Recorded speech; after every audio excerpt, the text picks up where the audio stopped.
After creating a hip-hop magazine product in year 12 for my AS work, I found out that it is very important to gather audience feedback before constructing your final product.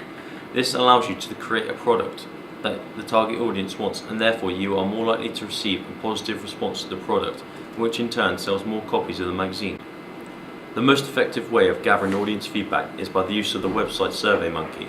SurveyMonkey allowed me to understand that my target audience was social grades C1 to E and between the ages of 14 to 30. The use of SurveyMonkey allowed me to create a survey with a number of questions about my product, where I was able to create and ask other people for questions and find out their opinions. The survey can easily be posted on my social media pages in order for me to reach the biggest target audience I could, which gives me more audience feedback, which allows me to create a product in which more people want. Once people have answered the survey, I am alerted via email, and I can then analyse the results in good detail, either individually or all the surveys as a whole, by focusing on just one question and then thoroughly analysing it. The questions I asked allowed me to find out exactly the demographics of my target audience, which was males and females aged 15 to 30 years in social grades A to C1 who lived in Cornwall and had an interest in the surf lifestyle culture.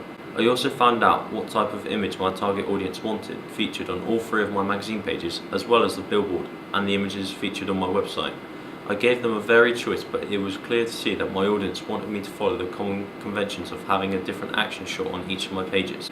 The use of SurveyMonkey also allowed me to find out what people wanted my magazine to be called, the colours they wanted to be seen throughout my products, and the types of article they wanted featured on the double-page spread. After finishing my products, I did a focus group and found out that because I had followed my audience research feedback throughout my planning and production, I successfully made a print and online product my audience would read, as 100% of the people in the focus group said they felt the media language choices represented them and would attract them to buy my magazine products. In 2006, theorist Toby Miller said, "By looking at how culture is used and transformed by social groups, cultural studies see people not simply as consumers but as potential producers of new social values and cultural language." Now I have completed my A2 surfing magazine products, I agree more with what Miller said, because I think new media technology has made it possible for me to produce and distribute a professional looking product. I used and learned about a whole lot of new technologies during the planning, production and distribution stages of my coursework. During the planning for my surfing magazine, I used Blogger, in which I was more experienced in now after using it for my AS work last year. What I like about Blogger was that it is easy to use, especially after previously using it last year, and the fact that it was a safe and secure place to store and work made it better. I could also go back to my work easily to edit it if I needed to. However, I didn't find the layout the best. I thought that overall the layout sometimes didn't present my work in a way I wanted it to, and therefore the quality could sometimes lack due to the work not being perceived in how I wanted it to be. I also used SurveyMonkey to conduct my research. As I previously mentioned earlier in this evaluation, SurveyMonkey was useful because I was able to easily create a survey quickly and then share it with a wide audience through media outlets such as Facebook. This then allowed me to reach a lot of people, which allowed me to gain a lot of responses to my survey and find out exactly what people wanted to see on the front cover, contents page, double page spread, website and billboard. Once I knew what my target audience wanted from a product, I also used the internet for secondary research to look at real products to find out what genre conventions I should follow in order to create the best surfing magazine I could. I then had to use some of the same technology during the production stage of my project to capture my images as I did last year for my AS work.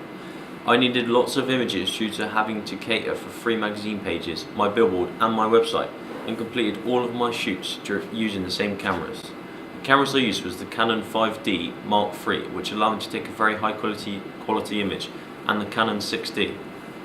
Other than for my work last year, I had hardly used a digital SLR of this quality before, so again it took me a while to capture quality images, but through persistence I was able to achieve this.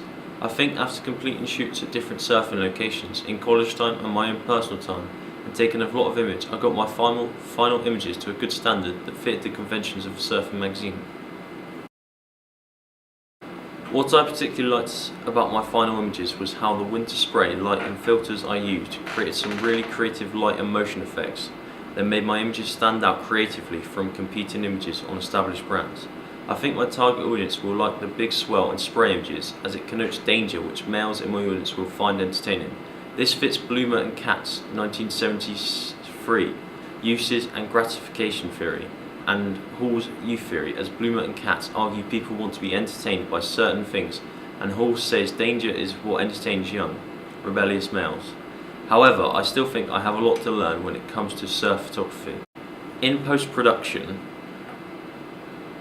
the process of creating my cover content style page spread have helped me learn and improve my Photoshop and InDesign skills a lot from last year. Before I started my AT work, I was still unsure about some elements of Photoshop, but now I feel even more comfortable after last year's TAS about using Photoshop and creating a better product. I also got to use InDesign again this year, and getting more practice with this program taught me how to get professional layouts right and add text. I now feel more confident with this program and know how to use it alongside Photoshop to get good results. I also got to use Dreamweaver for the first time to make my website. Learning how to use the program taught me how to get professional layouts right, add text, add images, and change colours. I now feel I know the basics of this program, and I think if I used it again I could get better results as I'm now more familiar with it. Like last year, I used the 5D Mark III to film the evaluation and iMovie to edit the blue screen effect before uploading and my finished product to YouTube. This was something that again I felt more comfortable using after last year, and this made it easier for me to do this to a higher standard.